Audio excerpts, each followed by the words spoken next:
I'm Nylan. My name is Nicaulis Mercedes. I mentored Nicaulis on her piece, Wilting Essence. I wrote the play, Wilting Essence. We were always trying to find just the right words through conversation. My favorite part of this process was probably just like the crafting of characters. Most of the characters in the play that I wrote are based off of me or people that I personally know. Yeah, it's very hard to write about the world around you that you're looking at in your living room, that you're looking at in your neighborhood, that you're looking down when you walk down the street. The poetry that lives in this piece is very special. The most challenging part of this process was probably ending my play. I hope you continue to share your world. I genuinely see myself working in a theater. I definitely want playwriting and theater and business to be part of my future.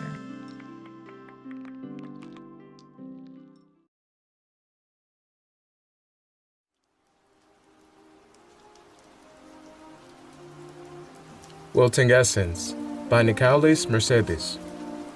Scene 1. Emma's bedroom in the Bronx, New York. Lights up on Emma, 17-year-old, first-generation immigrant, Dominican from the Bronx. After a long, tiring day of wasting my teenage years away, cooking and cleaning for 2 children that I didn't even birth, I stay awake and write my pain and troubles away with the sway of my pen.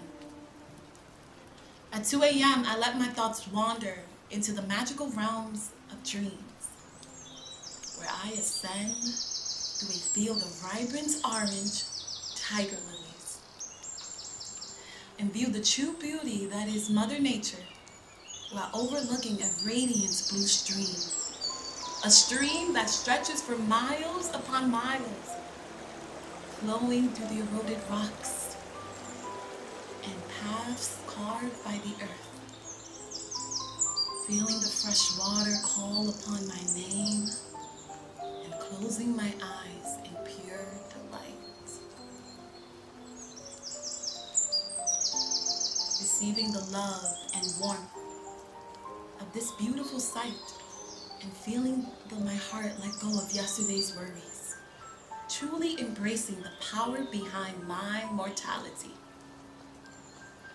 I then crush this land of enchantment and merge it with my rather distasteful reality and let it bleed. The remnant droplets of this wilted world then fall down to earth and in the present moment seep into my pen, on my sheet of paper, and into my words.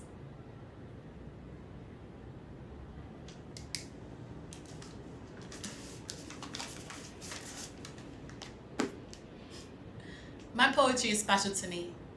It makes every living moment a little more bearable, knowing I can look forward to writing it all down.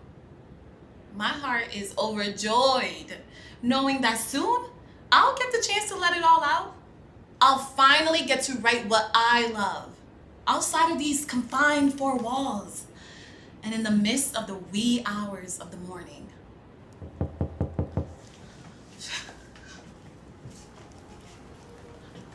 Good night, sweet world.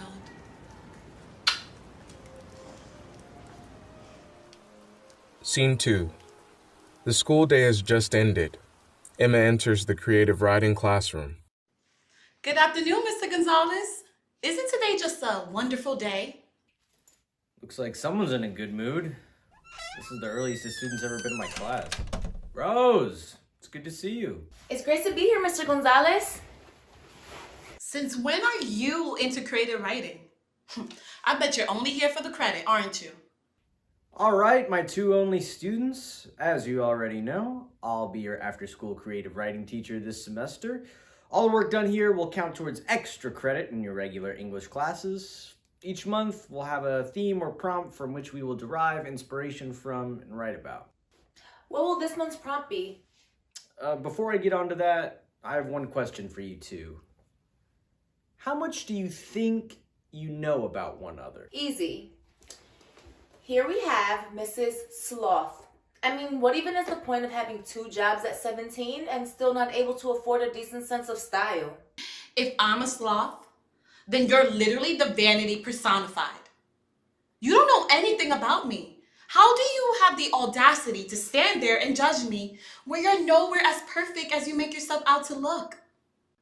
Stop deflecting your insecurities It seems onto to me others. like you're the one deflecting onto me. I didn't say anything you didn't already know. I mean, if you thought that was rude, just imagine the real world. We're from the Bronx. Toughen up a little. All right, that is enough. I let this argument play out a little too long, but now after hearing the ways in which you judge one another and your own selves, I see that the prompt that I chose for this month is exactly what we need. Empathy? Empathy? Yes, empathy will be our prompt this month. You must learn what makes your peer who they are and write a poetic piece from their point of view. Oh, I think little Miss Perfect here already thinks she knows me pretty well, Mr. Gonzalez. And how much extra credit is this even worth? That's all for today, ladies. Class will be cut short due to a meeting I have to attend. Rose and Emma grabbed their journals and walked towards the exit at the same time. Emma realizes she left behind her pen and proceeds to turn around, bumping into Rose. Their journals fall on the floor. The girls mistakenly pick up each other's notebooks without realizing it. Rose walks into the hallway. This is impossible. What am I even gonna write about this girl? She looks down at her notebook and notices a pink butterfly sticker she'd never seen before. And now I have her little diary? She opens the journal and starts reading. Gee, just another basic family bonding day at Emma's house. Her household possesses the basic starter kit for almost every Latin American home. Loud Spanish music that soothes the depths of your soul and makes your hips sway to a loud Spanish bass. Check. Rowdy children whose laughter fills up a room. Emma's siblings, Matthias and Lily, uncontrollably run around the room throwing objects at one another. Hey! Emma chases after them with a flip-flop in her hand. Check. And finally, a seasoned pernil accompanied by rice and beans. A classic comfort meal, famous for its unmatched seasoned flavorful taste and quick simplicity behind its creation. Check. As amazing as it truly is, sharing almost identical livelihoods to every Latin person can be a little bit annoying. I mean, would it hurt us to just switch it up a little bit? And now, a sudden knock on the door disrupts their small festivities. Emma's mother, Yolanda, opens the door up to an old white man in a business suit. They step out to talk with him and walk back into the house with a seemingly concerned look on their faces. Now, what could that be? Mom, what happened? This is all too familiar. Emma, can you put your siblings to bed and come back here to me? I have something I need to talk to you about.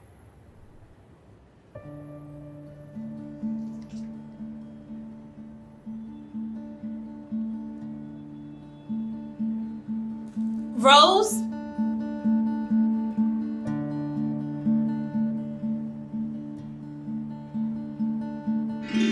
We are now in Rose's small apartment. The brat now sits there flipping through the pages of her biology textbook. I bet she carved up the pages and is secretly hiding her phone and scrolling through the feed of a celebrity tea page. Her mother, Maria, enters the room looking visibly tired. I'd be exhausted as well if I had to coexist on a daily basis with someone like Rose. Yes, Mia, this is what I like to see. Keep studying and get the good education I never had so that you won't end up like me. How was work, Mommy? There was a lot of floors and office cubicles for me to scrub and clean. My back pain has been killing me all day. Mommy, you have to stop overworking yourself. It's obviously doing more harm than good.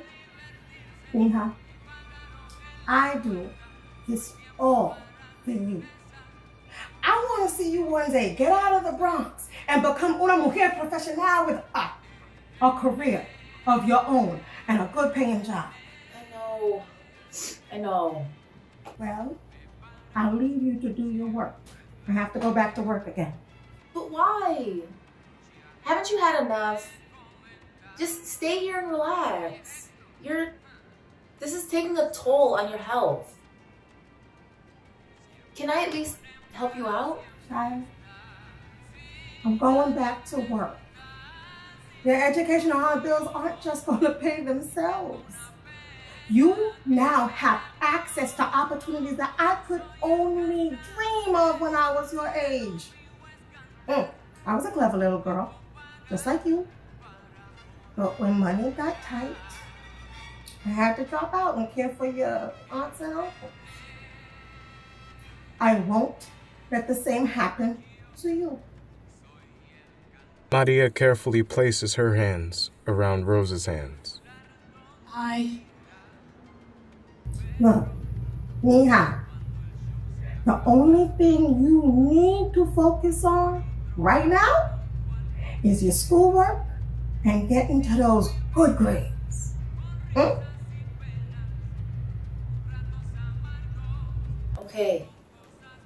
Okay.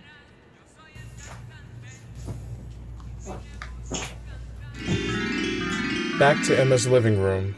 Rose is standing downstage left observing Emma and her mom. What's wrong? What happened? Baby, you know how the white people have been buying buildings and businesses in our neighborhood? Yeah, I've heard about it. Well, they have now bought our building and tripled our rent. Tripled? That's impossible. How can they come into our homes and charge us that amount? I know this is hard to take in, but I'll need your help now more than ever.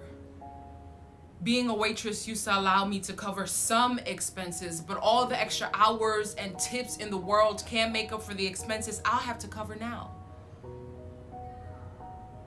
You'll need to find a part-time job to help me out a little and take care of your siblings while I figure something out. Yes, I'll help in any way that I can. May I be excused to my bedroom? Of course, Mija. I know this is a lot to take in. Emma runs to her bedroom.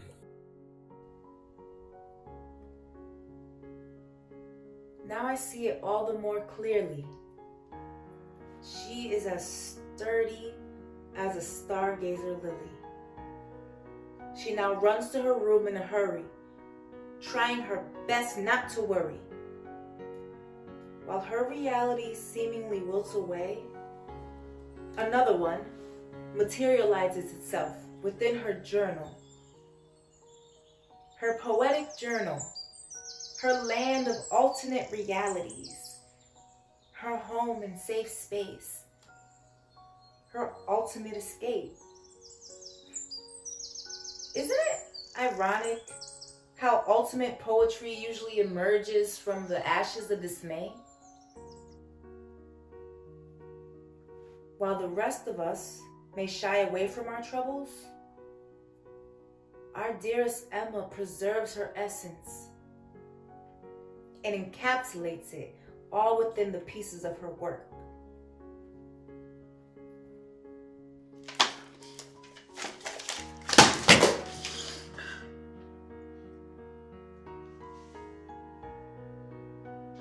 I wish she could hear this poem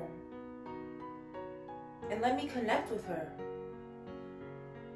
Finally, connect with someone that could understand how I experience the world. And reveal to her this poem that has been brewing inside of me since the moment she let me into her life. I am astonished by her strength. And now, all my respect goes to the girl from the Bronx trying to get her bread.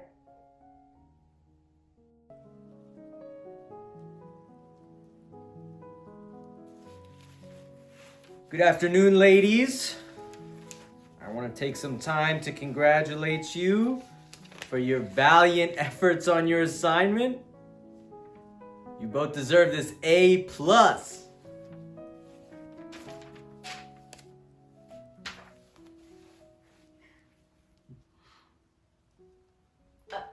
Maybe we can get together after school and collaborate on our next assignment? Yes, I think that would be nice. End of play.